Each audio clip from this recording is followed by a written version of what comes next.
Hey guys, good morning to all of you in the amazing Steno channel. This is Aditya Singh presenting to you the series of Kailash Chandra's magazine, and today I have taken the transcription number 17. So get ready to write. 5, 4, 3, 2, 1. Start. Mr. Vice Chairman, I rise to associate myself fully with the resolution and the concern which has been expressed from all the various sections of the House regarding the urgent necessity of developing rural industries. As time passes by, we are reaching a situation in our rural areas where something desperate needs to be done immediately if we want to preserve the social stability of the country and also to see that full use is made of the time and talent of the people in the rural areas which go waste today, as has been pointed out in the resolution.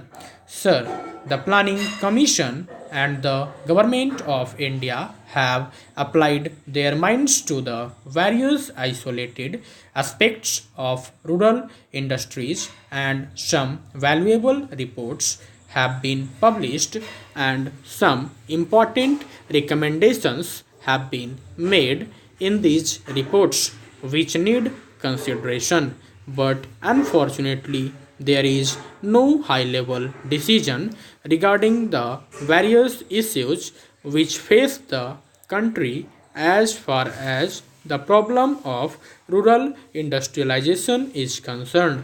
We are not quite clear as to what, first of all, rural industries mean and what rural industrialization implies.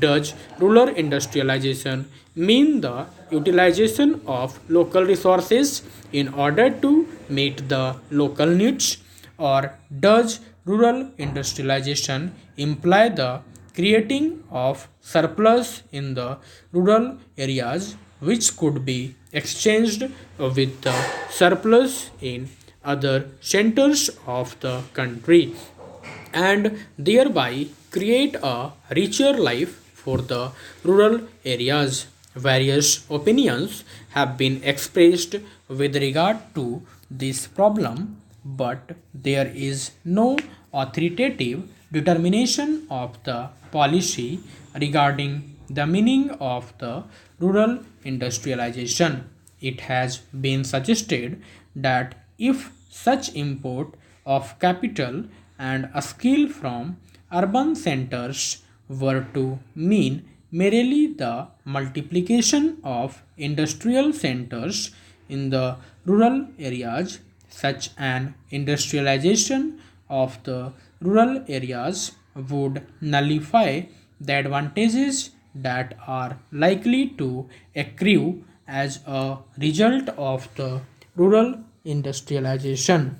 The time has come when some decision has to be taken as to what we really mean by this rural industrialization.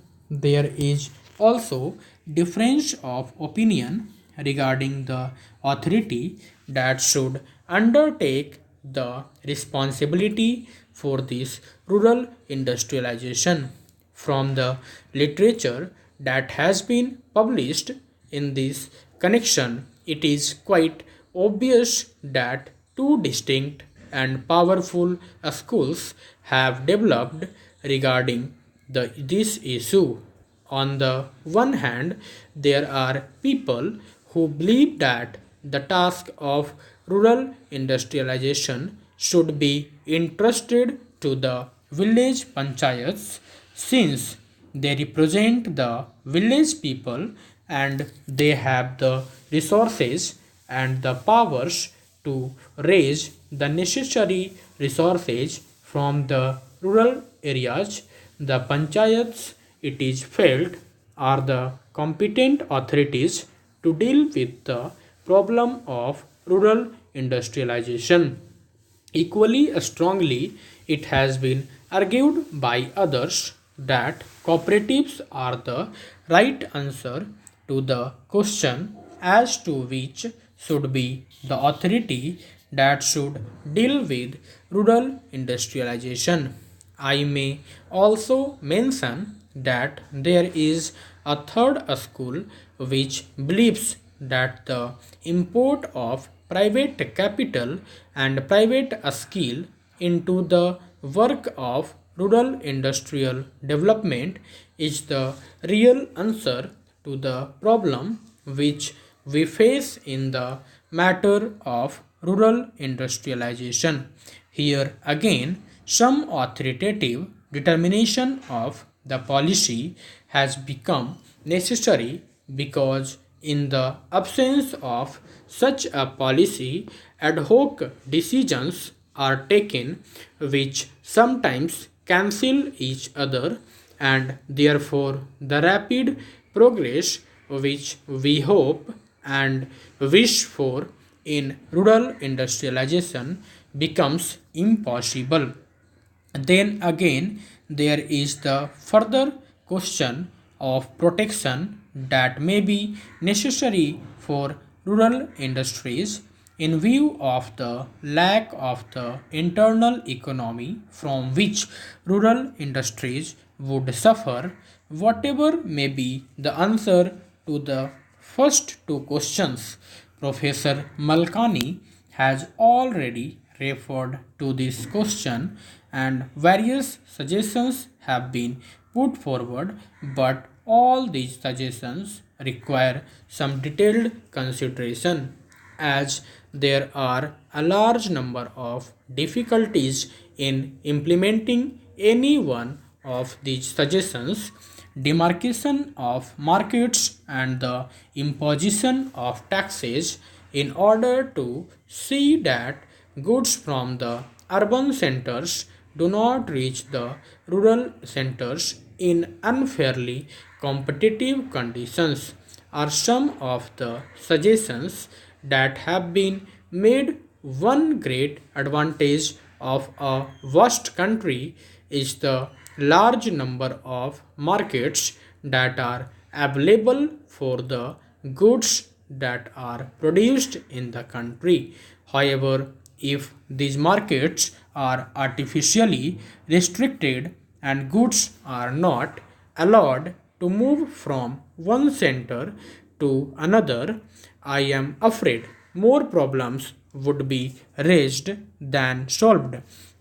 If this protection is sought to be given in this manner, yet protection has to be given to the rural industries if these rural industries are to develop. Therefore, serious and competent thinking is necessary in this connection, and again, time is running fast. Therefore, it is desirable that we should have some authority which could examine the various issues involved and determine the policy with regard to this matter also. Thank you guys.